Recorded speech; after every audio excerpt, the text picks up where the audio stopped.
Alright, butereevu mbaniriza nnyo ku program yaffe eno gakuweebwa muno mu studio zaffe ennungi eza Kakeeka Royal FM Mengo. Tukuweeza tusinziira mu mutima ogw'Obwakabaka wano ekibuga ekikulu ekya Buganda.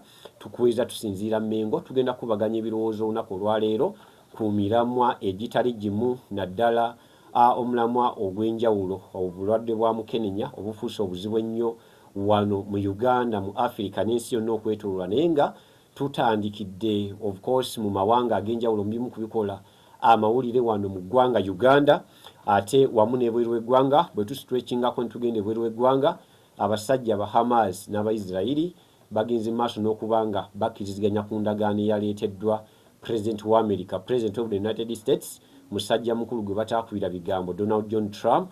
Yavuddeyo n'ekiwandiiko ekiri mu miko 20 kirimu ensonga 20 okulaba nga bamala olutalo luno aba Hamas bafulume, ate ekittabantu kigende maaso n'okuba nga kikoma. Enjawulo eriwo nti aba Hamas waliwo ebatakkanyizaako, naye nga wetusembye okumanya okujja ku mpewo ensonga ezimu bagenda maaso n'okuba nga bazoogerako.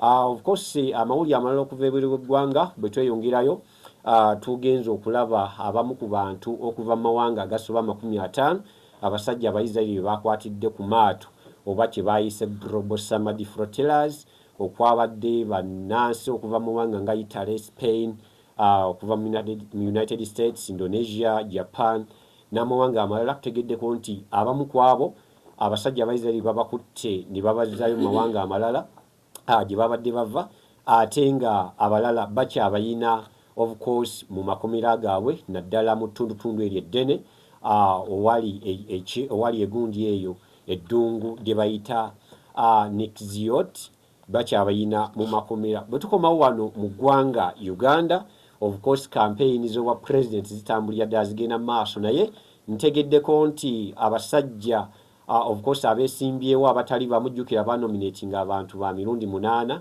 ate bonna nga balina ebibiina by'obufuzi mwe bava. Waliwo abeemulugunya abagamba nti akakiiko k'ebyokulonda tekagenze maaso nakubanga kali fair, era bataddewo kye bayita Elections Tribunal oba Electoral Commission Tribunal, baleete ensonga zaabwe. Tulabiddemu president w'ekibiina ekya National Unity Platform, Principal Robert Kyagulanyi Ssentamu, of course bangi bamanyi nga Bobi Wine. Tumulabye nga bamuyisa mu byalo, bamuyisa mu biki, bamuyisa mu nnimiro, naye ng'agamba alina okuyitako mu kibuga kubanga ebintu akalulu kaba kalina okubeera free and fair, ebintu birina okugenda mu maaso. Pozi n'amawulire ge tugenda osembayo nago ebimu kubikola amawulire wano mu ggwanga Uganda, abantu 12 naye nga ba senior UPDF commanders oba aba UPDF officers, bannamagye ba UPDF abakulu ku mitendera egy'enjawulo, kitegeerekese bulungi okubanga bamaze okukwatibwa bannyonnyole ku nfa y'omugenzi eyali amyuka omuduumizi wa police, Assistant Inspector General of Police IGP omugenzi Felix Kawes, eyattibwa n'akubwa amasasi mu mwaka ogwa 2017. Ebyo bye bimu kubikola amawulire wano mu Uganda wamu n'okwetooloola ensi. Nze Rodin Mugema mu studio zaffe eza Royal FM Mengo ndi ne bannanga ab'enjawulo, tugenda kubaganya ebirowoozo eby'enjawulo ku mulamwa gwaffe olunaku olwaleero. Lwaki siriimu akawuka akamukenenya lufuuse luyimba nno buli wamu? Lwaki siriimu ayongedde okubeera omungi, oba lwaki ayongedde okusaasaana mu bavubuka? Abavubuka yetwogera ku bavubuka tukirabira ddala nga naffe ffennyini abali wano tuli bavubuka. Emyaka egitandikirwako okubeera omuvubuka emyaka giri 10. Siriimu asinga mu baana okuva ku myaka 10 okudda ku myaka 24, myaka tebatuuka bulungi 3 be basinga okubaamu akawuka akamukenenya. So tugenda kubaganya ebirowoozo tukoze tutya okulaba nga tukombatinga siriimu oyo. Lwaki siriimu oyo ali mu baana abavubuka? Biki ebyetaaga okukolebwa? Ate n'abantu afunye siriimu twetaaga kubakwata tutya? Tulabe nga tulaba nga tukwasaganya akawuka kano of course akamukenenya. Mu studio nga bwe nkugambye tulina abantu bangi abagenda okuteesa ku mulamwa gwaffe olunaku olwaleero abagenyi, era njagala nzikirize oba nzikirize bakweyanjulire tulabe nga ate tutandika. Ketandike n'omukyala alinaanyi wano alabe nga babuuzaako, n'oluvannyuma ate tusimbule. Tukwaniriza mu studio zaffe olunaku olwaleero abantu bakulaba babuuzeeko. Neyanza neseba omukubiriza. Ojja twongera ku ddoboozi. Amanya gange nze tumuhaire Lilian Mutungi. ni music Mutesa wa Royal University.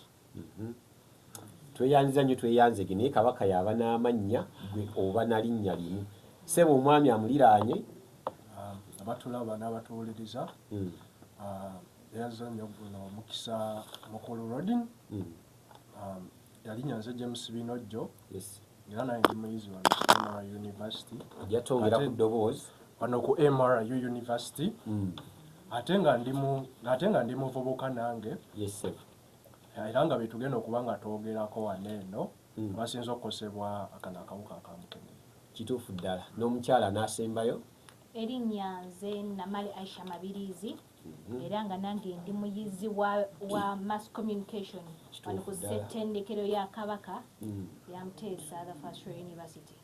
Nkulaba okuba ng'okola mawulire oli confident mukyala ajja okuba ow'amaanyi mu maaso. Kaakati ku mulamwa gwaffe olunaku olwaleero ndowooza abatuwuliriza abalungi mukimanyi bulungi nti okwetooloola ensi abantu abasoba miliyoni 40 balina akawuka ka siriimu era nga bituukidde olunaku olwaleero basobodde okuba nga baleeta eddagala ery'enjawulo zi PEP simanyi ki zi ARVs n'ebintu ebirala okulaba nga akawuka ako kagenda mu maaso okuba nga tukamala amaanyi. Omwaka 2024 gugenda okuggwako abantu 63,000 bagenda maaso n'okuba nga bafa akawuka kano akasiriimu ekikulaga nti kawuka k'amaanyi nnyo.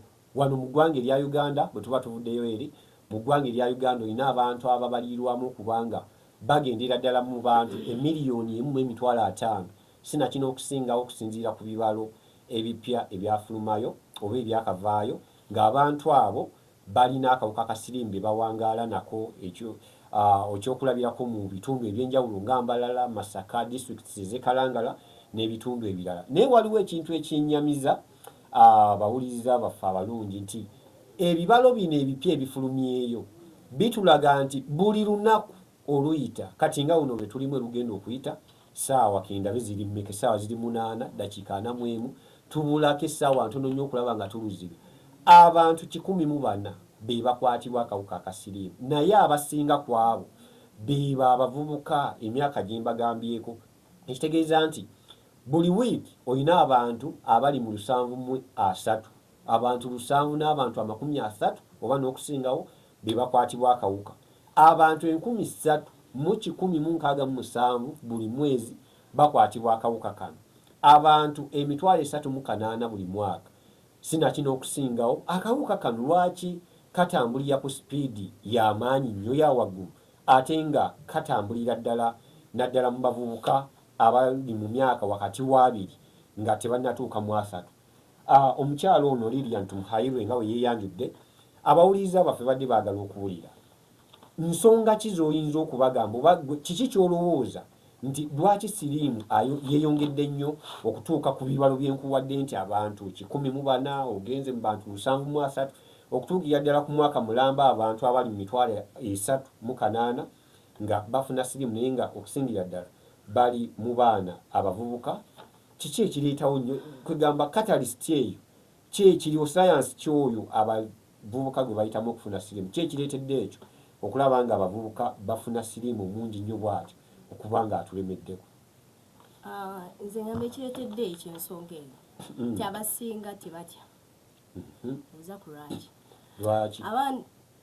Abantu abasinga oba abavubuka abasinga batya katyembula kusinga siriimu. Era gambira mama anaakiraba atya nga nfunye olubuto naye oli siriimu agamba nja kumira eddagala mbeera teriibule. Abo batini abakimanyi nti lijja bbula naye abasinga agamba nja kubeerawo. Ekirala nti abantu abasinga baagala okukola revenge. There's a certain scenario nti abantu abasinga bazaaliddwa no. Bw'oyogera revenge oba otegeeza ki? Omuwuliriza waffe twagala kutegeere bulungi. Kale nga ono gamba okwesasuza. Ready ninja kusanga ng'oli free toyina siriimu. Era siriimu. Inze banzaala nabo. Tudate kati ojja kwogera ogambe omanyi we tubeera mu peer groups tulina bye twogera naye nga kyaffectinga omulala. Kati oli agamba lwaki gundi oyo ayogedde bw'ati naye njagala mbu musiiga alabe kyempitamu.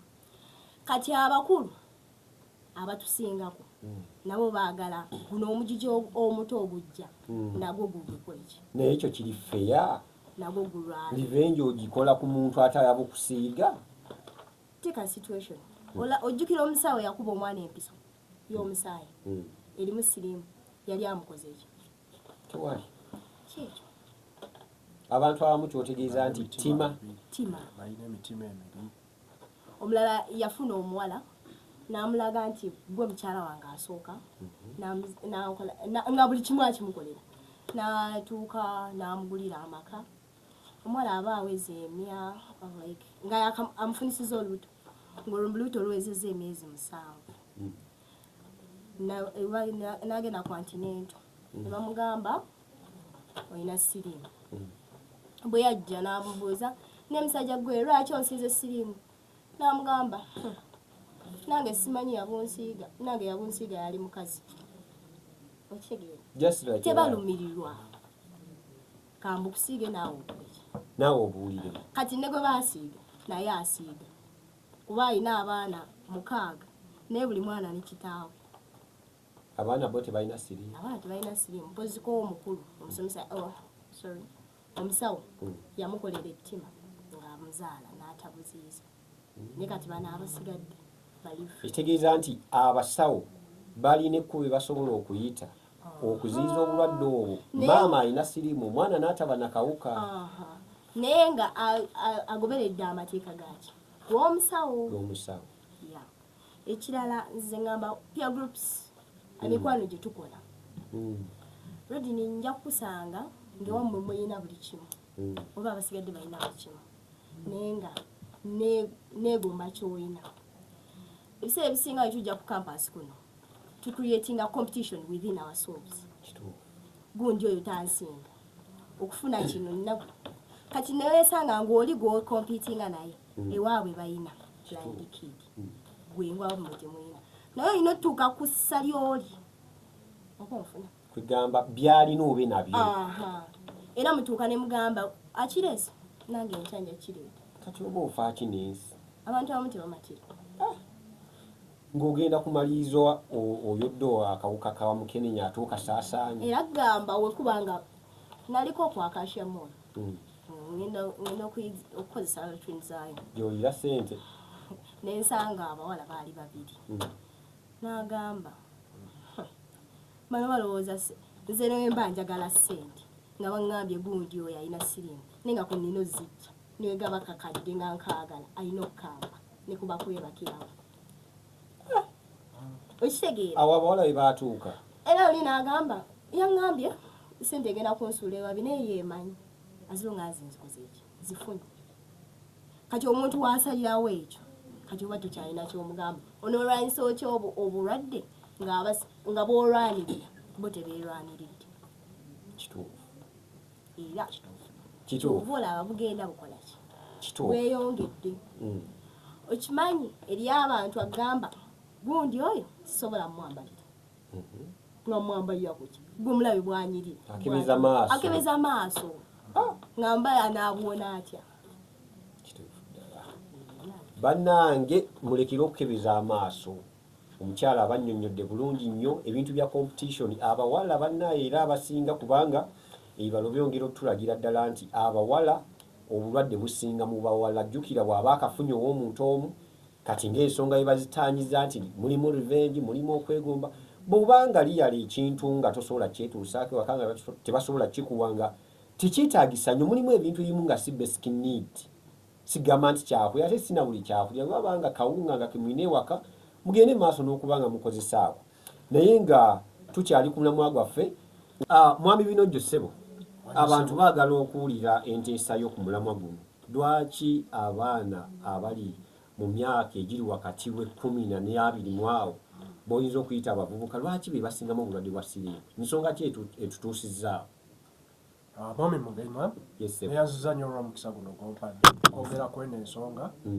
naye kyengenda okusooka okwogerako Uganda mu biseera ebivuddeko ebadde bubi nnyo ddala okuviira ddala mu ebyo ebiseera eby'ekinaana siriimu yali mungi nnyo myaka egy'ekinaana bantu baasonjoka awo mu bukiikaddyo awo kyali kibi nnyo naye kale essaawa zino eno NGOs zivuddeyo, government organizations nga PIASE bakola omulimu gw'amaanyi nnyo. Abantu ne babasomesa nti buno obulwadde bwa ddala ne bajjawo ezo myth ze baali bataddewo. Kakati era essaawa zino eno Uganda percentage yagwira ddala ku 61 ku 100. Percentage eyo y'amaanyi. Naye mu bavubuka kikyalemeddewo nnyo. Era kyekibuuzo nti lwaki abavubuka sirimu mwasinga kuba nti balina amaanyi mangi kiki? Kiri nnyo mu bavubuka. Naye ng'ebimu ku bireeseewo ekyo enneeyisa n'embeera z'abantu abamu. Abavubuka abamu bakaaba nnyo ate ddala mu binene ebiseera obuseegu bungi nnyo ku mitimbagano. Abavubuka be basinga obuseegu. Nga tulaba n'abantu abakuze mu myaka nga emyaka gyabwe tebagiwa kitiibwa. Anti abo nabo mwebalinga emyaka tebagiwa kitiibwa. Naye guno omulembe gwe tusanzeewo mulembe mukyankalamu nnyo kale tosobola kugeraageranya ku gw'abazadde baffe. Tebaagala kumanya. Kaakati ekyo ne kibaviirako kati emize emibi kwebaka nnyo n'abantu ab'enjawulo tebafaayo. Kaakati mweyengeri akalwadde nekeyo kwegamba mulimu wadde tebaagala kumanya ne mulimu n'elementi kwegamba n'ey'obutamanya. Obutamanya buli bwennyini okusinziira ku kyonnyonnyola. Okumanya bamanyi kuba nayogedde ku bintu kati nga PIASE bakola omulimu gw'amaanyi. Ojjukira obuntu bu posters bwe twasanganga mu masomero. Kale obuntu obwo virginities health tukuze tubimanyi. Naye ate abantu olw'embeera zaabwe nga weŋŋambye nti abantu abamu just bakaba ddala abavubuka kati kiviiriddeko obulwadde bwa mukenenya osigala nga bungi ddala mu bbeera. N'ekirala kyenyinza okwongerezaako okwagala ennyo ebintu ebyamangu ddala mu baana b'obuwala baagala nnyo ebintu ebyamangu. Kakati ezo nga kati zi iPhone sente nnyingi naye nga zize mu bwangu. Kibaye yagamba oyagala iPhone. Kwa iPhone ya bukadde 3 n'omilira emyaka 3. Abamu tebazituusa nayo kuweno. Kasita kirungi okitegedde nti muyaaya ate lwaki oba ogenda n'omuyaaya? Ana bakumatiza. Gwadde wazzo kimiki. Twasibya iPhone. Anti nga kivuga kwagala bintu. Ensonga mwabi binojjo gyagezaako okujjayo eyo nti okwagala ebintu ebyamangu.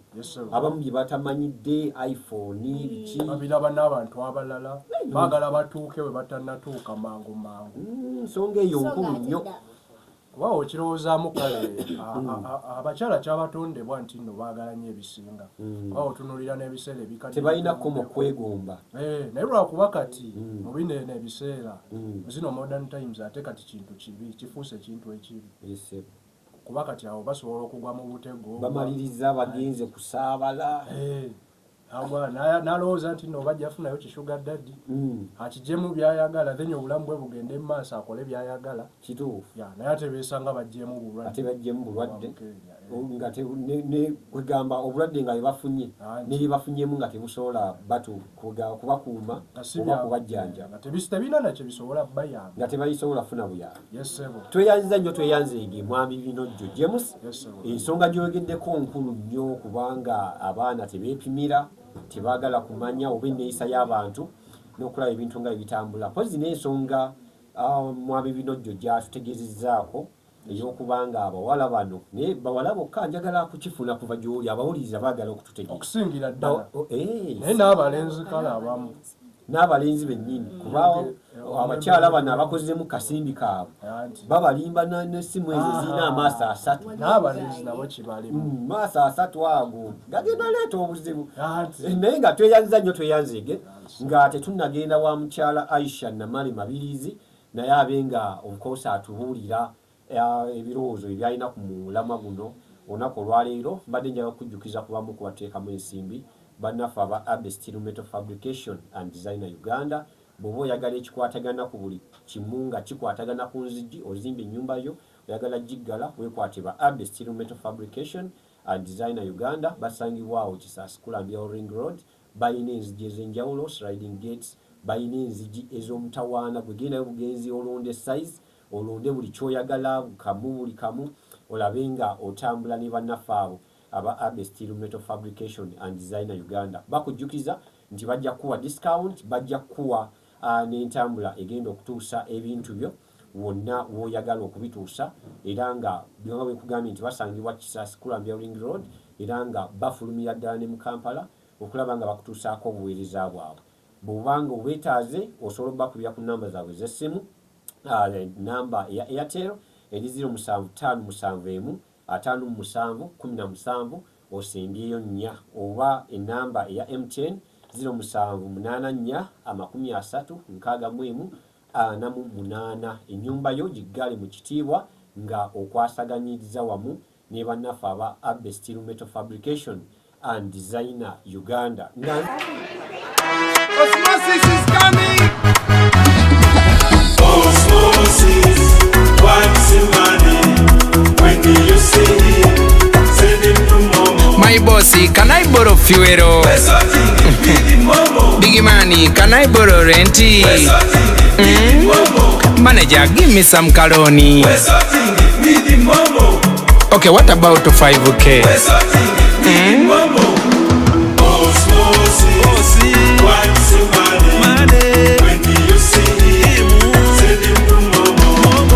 When you need a loan, you've got MTN Momo. Wesotinge. Use the Momo app or dial *165*5# for all quick loans. Choose from the different loan options from our partners and get one that works for you. Together, we're unstoppable. Nganzijewo Madam Aisha Namali Mabirizi.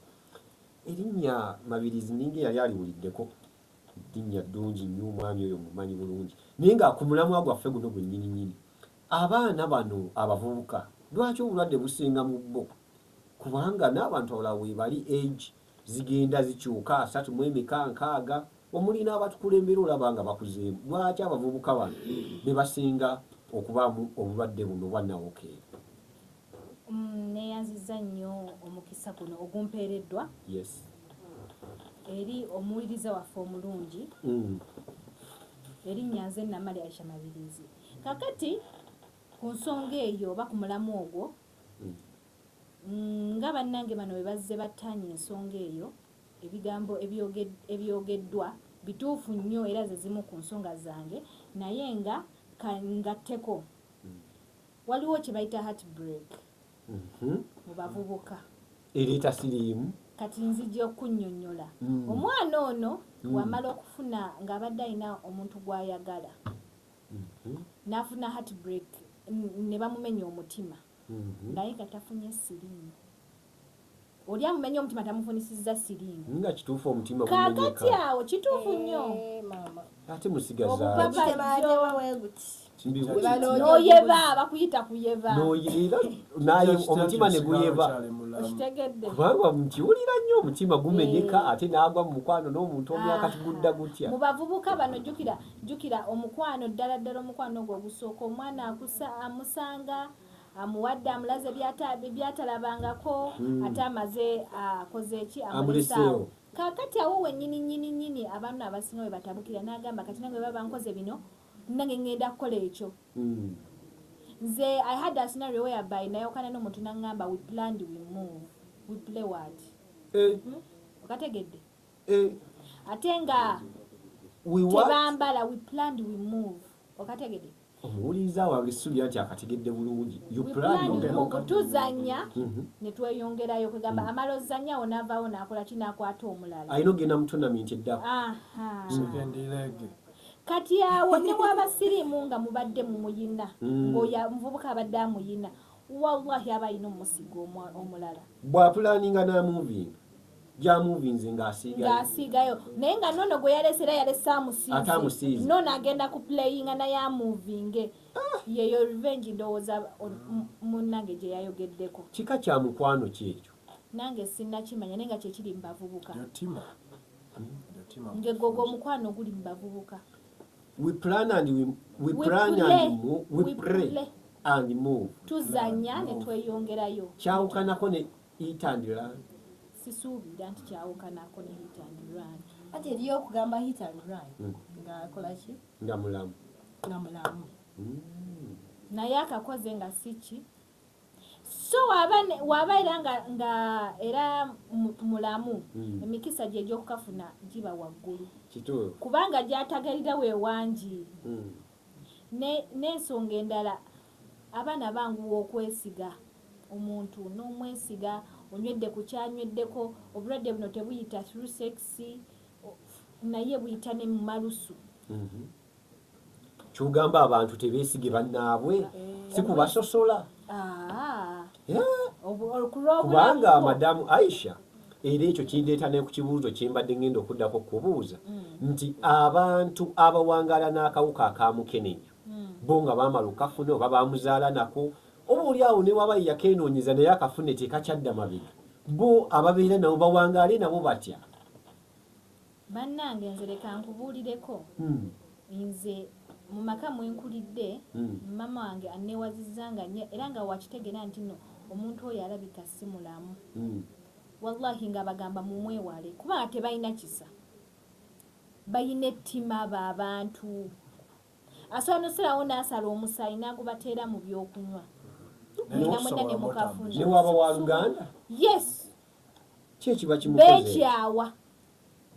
beekyawa abantu abo bakisa ne beekyawa talina kyazza ate mmwe muli awo nammwe kamubufunye aleme kufa yekka olw'ettima eringi nayagala asigeko n'abasiga oba ontegedde bulungi awo ze zimu ku nsooga ezo n'olwekyo byebyo ebitono bye mbadde nabyo mwami bino gyo James nga nzigyewo ssebo nga tuwumbawumba abaana bano ekibuuzo kyennyini kyembuuziza nti bangi babeera ne siriimu abamu si kwagala kwabwe si musango nti tukubasalira naye omuntu waba afunye siriimu ababeera naye basaanye bamuyise batya oba beekwate batya obutafuna kawuka ka siriimu naye ate nga n'omuntu oyo omulwadde naye tafiirinze luba nti ali ignorant alekeddwawo nti yafuna obulwadde obubi ennyo abantu abawangala n'abantu abalina obulwadde obwo baali badde mu mbeera ki kye baalikoze okulaba nga bawangaalya n'abo nabo ku nsonga eyo mwami Mugema nze nzikiriza nti omuntu ne waba afunye obwo obulwadde asigala muntu era abantu tebalina muyisa tebalina kumuboola kuba kati olaba ebintu ebisinga okutta abantu mulimu ne depression kiyinza omutta nga n'akawuka kenyini tekanaba musaanyaawo kuba olaba abantu katugeze omuntu ne waba talina kawuka ng'ali stressed ebintu nga stress yeeyongerako bisobola omuviiramu obulwadde n'afa mangu so kati omuntu oyo tetalina kuboolebwa naye kagamba njagala nkutegeere bulungi okuboolebwa mu ngeri kikuba ali ogamba nti tutalina kuboolebwa mubeera naye mukyala Aisha ayogeddeko ku ngeri tonywera ku kyanyeddeko abakugu abasawo nga batugamba nti musobola okukozesa ebintu byebimu kasitayiba nga tebiri sharp nti bwe kuba kulya kyakulya ntoliira ku suwaani mulwadde wa mukenene byaliddeko akawuka kakwata kituufu alina kyeyayogeddeko ekyamalusu naye kyazuulibwa nti nno omuntu tasobola kafuna nga ayise mumalusu kituufu for the most part gulina ba musaayi nebino ne sexual intercourse ebintu byokwegatta ebyo naye ngaekyo kati temulina kugamba nti nno awo ebintu bye tubiteeka eri mumwawule tajjalirawaneno tetwetaaga bayigino walinga ate nga mugamba eno suwaani yooli mugitadde wali ebbali mumakinze nako nti yoono nti wetutuuka okulya yatuule wali biyale tekiba kintu kirungi muba mulina muzzaamu maanyi okusinga naddala we mubeera nga mubeera n'omuntu ng'oyo so kyogezaako okutegeeza tweyanza nnyo mwabimiro jjo webali nnyo webalire ddala nga tugenda wa mukyala Lilian tumuhaire naye ng'atubuulira ku ngeri abalwadde bulwadde buno oba abalwadde ba mukenenya ba victims abo bayinza batya okubeerawo n'abantu of course be bawangala nabo mbadde njagala nkujjukize ku ssettendekero wa Ssaabasajja Kabaka Muteesa the first oba Muteesa One Royal University ettabi ekkulu liri Kirumba Masaka Masaka Kirumba we wali main campus ate nga balina n'ettabi wano ekakeeka Mengo we balinga basinziraawo okuweereza mu byenjigiriza byonna oyagala kukwata course ki byamawulire oyagala business, oyagala technology ya IT, oyagala busomesa, buli kimu kyoyagala oyagala kubanga okisoma, bakwaniriza bulungi nnyo wano ku Muteesa One Royal University e Masaka Kirumba. Osobola oyitirayo awo n'obagamba nti nze ebintu by'okutambula nga ataasoma mbikooye, mbadde njagala zijje ndabe nga mbegattako. Ate n'ettabi ery'ekakeeka nabo bawandiisiza ddala abayizi okuyingira, era nga teweerabira bategese ne freshers ball egenda okubaawo ku lunaku olwokutaano luno lwennyini. Bakwaniriza, babayita mu bungi, ennaku z'omwezi zigenda kubeera nga 10. Babayita mube nga mubeegattako musobole okuba nga musanyukira wamu. N'olwekyo osobola okujja okuyitirayo academic registrar mu ofiisi awo ajja kuba akwaniriza.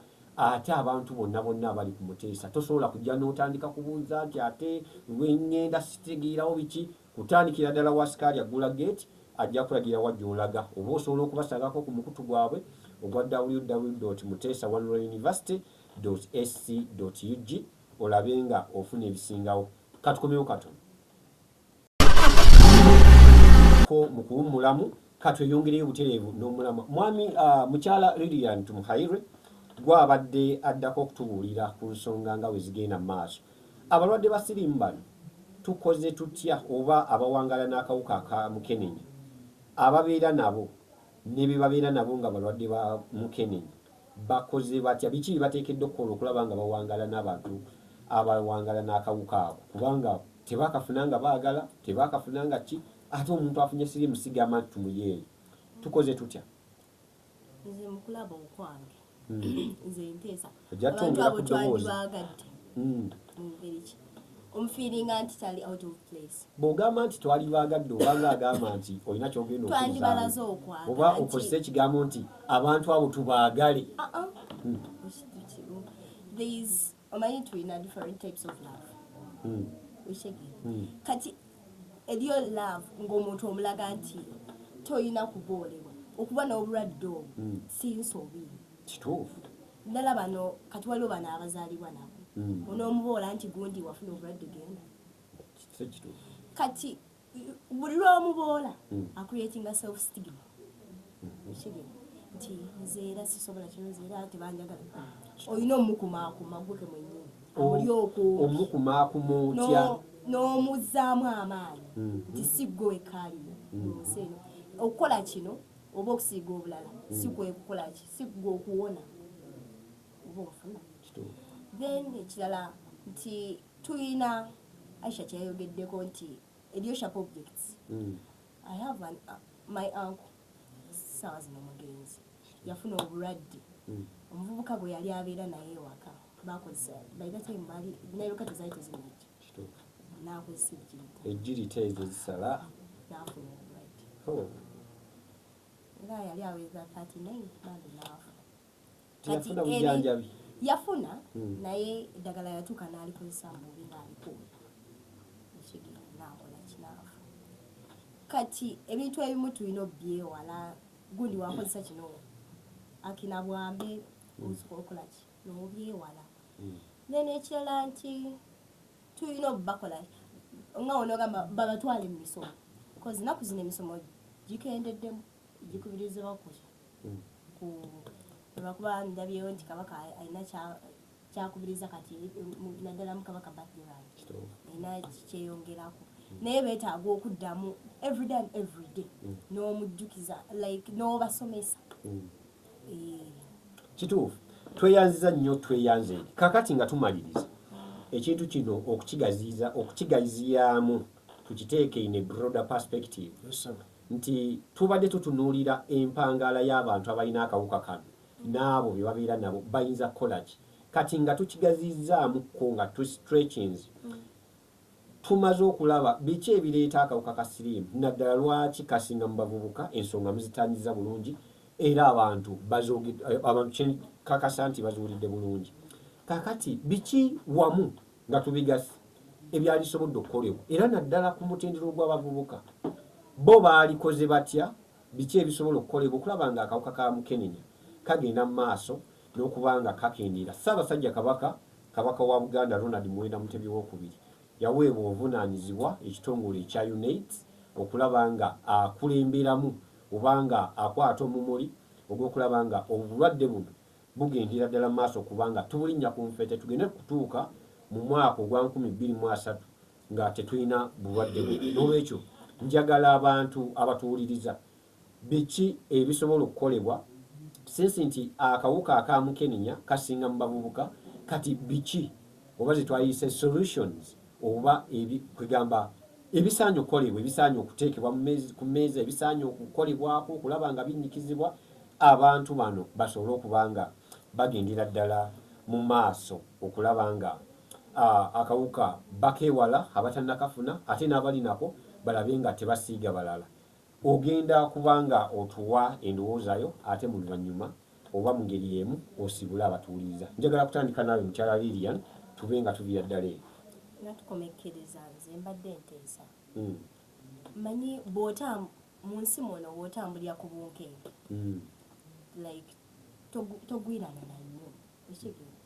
Buli lw'olitambulira ku bunkenke nti wenninnyawo nja ggwayo olumu otuuka mirembe n'ogamba nti bwenkola kino mujja vaamu kino, bwenkwata ekkubo lino nja kufunamu kino ofuna kati n'ogamba gundi ono wemba simukebeza because waliwo strategies zebateekawo kati ti gundi oba omwekengera genda okoze kimukebeza bw'oba tosobodde kumukebeza there are other possible ways. Naye busaasaana butya buli gw'oyitako yeekebeza agamba mulamu ate okimanyi nsobola okukutwala ne bagamba tuli balamu naye ng'oli mulwadde.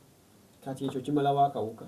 Ekyo tekimalawo kawuka. Badokita bandibadde n'amazima gundi ewo omutwalo omukebeza bayogere ekituufu nti gundi mulwadde, si kumpita mabega ne bakuwa ssente n'oleeta results entuufu ng'ate oyongera bulwadde.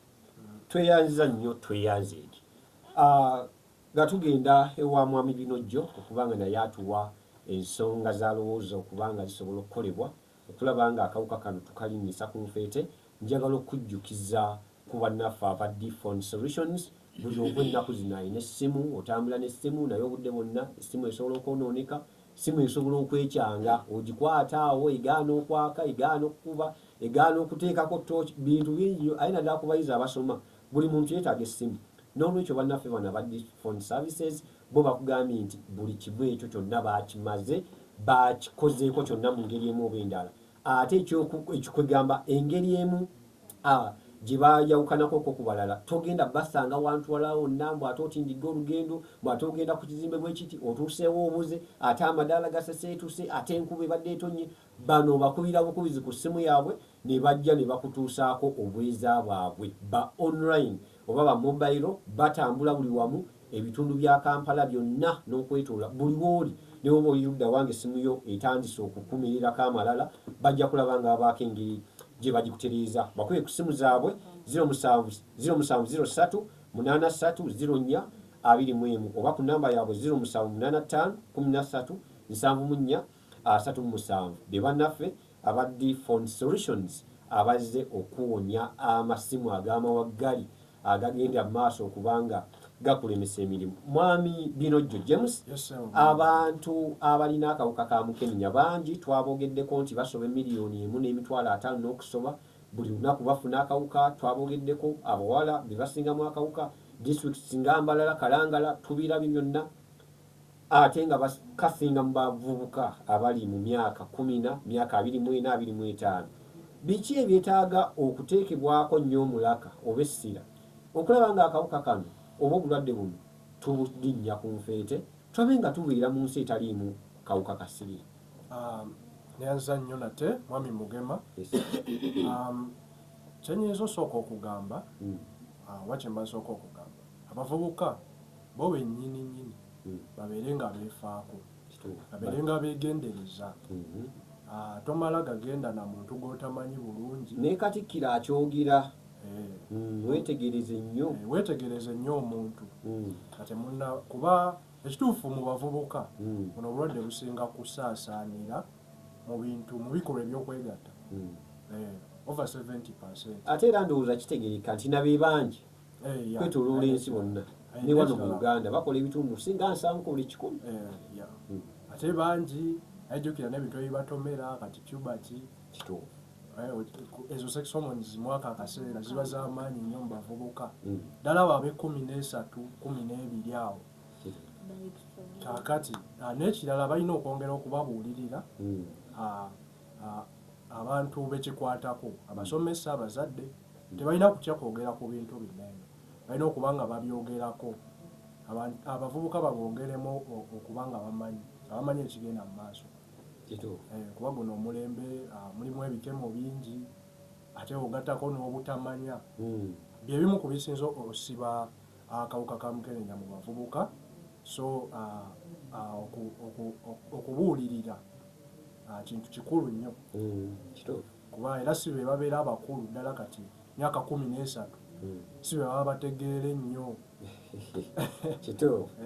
kati wabeera nga tebalina muntu asobola kubakumaakuma nakubabuulirira kyongeza emikisa gy'okufuna akalwadde kanene sibula bawuliza se batuwuliriza nsigadde nze James Binojjo mwebale nnyo okutuwuliriza temujjanga okwo kabaka awangale Ssaabasajja kale sebo tweyanziza nnyo tweyanzeege abatugoberera abalungi abatuwuliriza tusabayo dakiika emu yokka tulabe nga tuva mu bulango bwakama baffe ate tukomewo tumbe bube pulogulaamu eyo. Richard asaba si ye makaniko wa bulijjo musajja muyonjo ate nga n'omukyala gw'alina talaba ku mabala nga bba bw'atalaba ku gearbox. Kino kyolaba kati bbala lya giriisi eriyise ku ssaati ya Richard kati naye Richard mugumu anti nga bw'atatya kukanika kabureta za Land Cruiser, injini za Mitsubishi ne gearbox za Subaru ne mukyala we talina bbala lyatya. Ebbanga lyemmala nga neesiga New Nomi White sitya bbala lyonna. Totya bbala lyonna kubanga New Nomi White ayagala nnyo engoye. Kubuuzaako nnyo ate era n'enkwebaza okubanga weekuumidde ku mukutu gwaffe guno gwa Royal FM naye nga tetunaba kweyongerayo mbadde njagala tugendeko mu masimu ga bakama baffe wano tulabe kiki kibagamba kumanye obudde bututwala katigigo tulabe nabo kiki kibagenda okuteesa wano dakiika emu yokka tugenda kufunayo omu yekka tulabe engeri gye bagenda okulaba nga tugendera ddala maaso okulaba nga bateesa ku mulamwa guno ate tulabe nabo ekintu kye bagattako. Sebo hello Sebo tukuwulira oteesa ki ku mulamwa gwaffe olunaku olwaleero? Sebo webale kuweereza erinnya nze Segawa Elvis okusinziira ne Kabowa. Yes Sebo Segawa Elvis. Ndi musanyufu nnyo okuyitamu. Yes Sebo. Okudda ku mulamwa ensangi zino abavubuka baagala nnyo ebyamasanyu. Yes Sebo.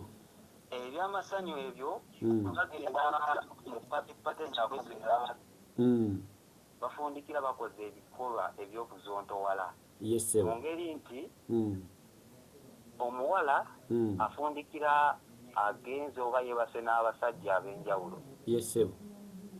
Ensonga emu ereetedde abaana ddala abavubuka okufuna obulwadde. Yes Sebo. Ensonga endala eri nti nga mukulu Binojjo we yayogedde mu sekendi za 3 abaana baagala nnyo ebyamangu. Yes Sebo. Essebo z'ensonga zange. Tweyanziza nnyo tweyanzeege olw'obudde bannaayo amasimu mangi gaaka wano naye akadde kaatulinyidde ddala kaatuliseeko abantu babadde bali mu kunnyonnyola. Kaakati nga tumaliriza Madamu Aisha siriimu ono wawadde dde ensonga lwaki basaanye omwewala naye ababeera n'abantu abalwadde bamukenenya ate nabo ababalabirira kati nga tuzze ku mutendera omunene abavubuka bakozi batya okwewala siriimu nga tumaliriza. Bannange ekisooka byonna mu byonna okwesiga ggwe kintu kikulu nnyo. Obwesigwa weesigwe ggwe yeggwe mukwano gwasinga yeggwe buli kimu gy'oli omuntu omulala yenna tomwesiga. Kituufu. Ne wabeera like bana abakafumbirwa myaka emito teweesiga bbaawo oyo tokikola. Beera mukwano gwakyasinze weeyagala ennyo weesukkulumye okubanga osobola okukuuma obulamu ate manya okubeerawo okwo mu bulamu kya mugaso nnyo eri eggwanga lyaffe.